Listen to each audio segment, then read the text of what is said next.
ஆனா உங்க பேர் மணிகண்டன். இந்த தொழில் எத்தனை வருஷம் பண்றீங்க? இது தொழில ஒரு 8 வருஷமா பண்றேன். உங்களுக்கு இந்த நாவல் பழத்தில் உள்ள நன்மைகளை சொல்ல முடியுமா? நாகல் பழம் வந்து பெட்நீட் உள்ளவங்க, சுகர் உள்ளவங்க, சுகர் பிபி உள்ளவங்க எல்லாருமே சாப்பிடலாம். இது வந்து உடம்புக்கு நல்லது. யார் டாக்டர்கிட்டே கேட்டாலும் டாக்டரே சொல்லுவாங்க. அதை பற்றி இப்போ பிரச்சனை இல்லை நாவல் பழத்தில். இது எல்லா இடத்துலையும் விளைச்சல் வருது. இது சீசன் டைம் தான் கிடைக்கும், இப்போ இடையில கிடைக்காது. இந்த நாவல் பழம் உங்களுக்கு எங்கேருந்து வருது? இது வருது ஈரோட்டில் இருந்து வருது, ஆந்திராவில் இருந்து வருது, பெங்களூர் சைடில் இருந்து வருது, இப்போ நம்ம குத்தால சைடில் இருந்து வரும். இது எடுக்க உங்களுக்கு எவ்வளோ அமௌண்ட் ஆகுது? இது பழம் இப்போதைக்கு ரேட்டு எங்களுக்கு 350 ரூபாய்க்கு கிலோ விடும். அங்கே எடுக்கிறது கிலோ மேலே 50 ரூபாய் எங்களுக்கு லாபம் கிடைக்கும். இது மங்குஸ்தான் பழம் வந்து இது கேரளாவில் இருந்து வருது. இதுவும் அதே ரேட்டு தான், 360 370க்கு வருது. நாங்கள் 380 ரூபா 390 ரூபா வச்சு விற்கிறோம். இது மங்கூஸ் பழம் என்னன்னு சொல்ல முடியுமா? மங்குஸ் பழம் அது வந்து உடம்பு குளிர்ச்சியானது, நல்லது எல்லாத்துக்கும். அது இயற்கை விளையாது தானே, அதனால நல்லது, உடம்புக்கு நல்லது. அது கேரளாவில் இருந்து வருது. இப்போ இந்த தொழில் பண்ண மாதிரி உங்களுக்கு டெய்லி வருமானம் எப்படி? டெய்லி இந்த தொழில் இது சீசன் டைம் மட்டும்தான் பார்ப்போம். அதுக்கடுத்து பனை வெல்லம், கருப்பட்டி அந்த மாதிரி வியாபாரத்துக்கு போயிடுவோம். சீசன் மட்டும் தான் இந்த தொழில் பார்ப்பீங்க? எல்லாமே தொழில் பார்ப்போம். இப்போ இந்த கருப்பட்டினா அது என்ன கருப்பட்டினா அதை சொல்ல முடியுமா? கருப்பட்டியை வந்து எல்லாத்துக்குமே தெரிஞ்சது தானே, நல்லதுதான். கருப்பட்டி வந்து உடம்புக்கு ஆரோக்கியமானது. பனை மரத்தில் விளையாது எல்லா பொருளுமே ஆரோக்கியமானது தானே. பெட்னி அதுவுமே எல்லாருமே சாப்பிட்றதுதான் கருப்பட்டி வந்து. இந்த கருப்பட்டி எங்கேருந்து எடுப்பீங்க? கருப்பட்டி நாங்கள் உடன்குடியில இருந்து எடுப்போம். திருச்செந்தூர் பக்கம் உடன்குடியில இருந்து அங்கே தான் தயாராகுது.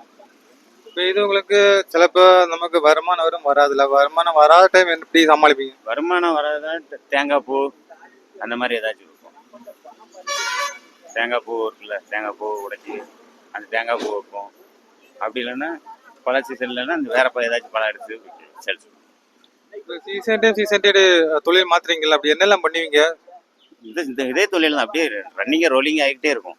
இப்போ இந்த பழம் முடிஞ்சோடனே அடுத்து கருப்பட்டி வியாபாரத்துக்கு போயிடுவோம். கருப்பட்டி வியாபாரம் முடிஞ்சோடனே அடுத்து வேற பழம் ஏதாச்சும் வந்துச்சுன்னா அந்த வியாபாரம். நிறைய பண்ணீங்களா? எதுல அதிக லாபம் கிடைக்கும்? அதிக லாபம் போது எங்களுக்கு கிடைக்காது. நாங்கள் ஒரு வண்டியில் 6 பேர் 7 பேர் இருக்கோம். சாப்பாடு செலவு, டீசல் செலவு, பெட்ரோல் செலவு, டோல்கேட் செலவு, எல்லா செலவுமே எங்களுக்கு இருக்கு. ஏதோ போக டெய்லி ஒரு 300 ரூபா 200 ரூபா ஒரு நாளைக்கு கிடைக்கும், 250 ரூபா அது வரைக்கும். அது காணுதா ஃபேமிலிக்கு? என்ன பண்ண முடியும், நம்ம அந்த அளவுக்கு இதாகிட்டோம். அப்படி தொழிலாச்சும் பார்ப்போம், நம்ம சொந்த தொழிலாக பார்ப்போம் அப்படின்ட்டு. கடை போடுறீங்க, ஏதாவது ஸ்ட்ரகிள்ஸ் ஏதாவது வருமா, பிரச்சனை வருமா? பிரச்சனை அப்படி யாரும் பண்ணுறது இல்லை.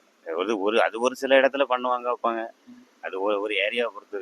இவங்க நாகர்கோயிலை பொறுத்தவரைக்கும் அந்த மாதிரி எந்த இதுவும் இல்லை. இந்த இடத்துல போடக்கூடாது அந்த மாதிரி யாருமே சொல்லலை, எதுவுமே சொல்லலை.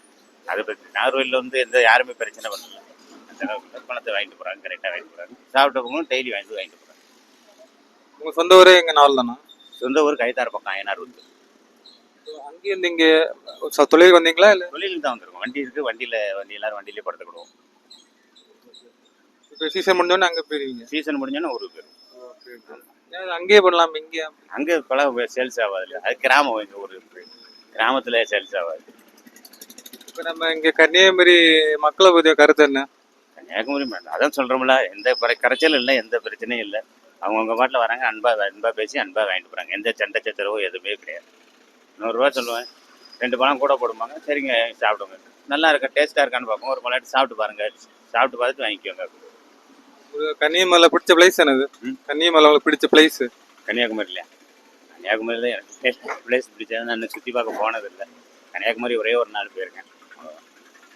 என்ன ஸ்பெஷல் அங்கே? அங்கே போயிருக்கீங்களா? அப்படி ஏதாவது புதுசாக அதை கற்றுக்கிட்டீங்களா? அது நான் போய் பல வருஷங்கள் ஆச்சு. போய் 15 வருஷத்துக்கு மேலே ஆச்சு. அதோட ரைட். அதுக்கப்புறம் போனதே இல்லை.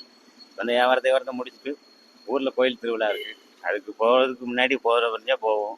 போயிட்டு அப்படி போவோம். அது என்ன திருவிழா சொல்ல முடியுமா? கோயில் திருவிழா கிராமத்தில் ஒட்டையசாமி கோயில் திருவிழா இருக்குது. அது இன்னும் ஒரு மாதத்தில் இருக்குது. எத்தனை நாள் நடக்கும் அது? அது 3 நாள். அப்படி என்ன நடக்கும் விசேஷம்? அது கோயில் எல்லாரும் ஊரில் உள்ளவங்க எல்லாரும் சேர்ந்து பூஜை பண்ணி சாமியை கும்பிட்டு போய் கொட்டு மேளம் எல்லாம் வெட்டி ஆட்டங்கள் வச்சு சாமி கும்பிடுவோம், கிடா வெட்டுவோம்.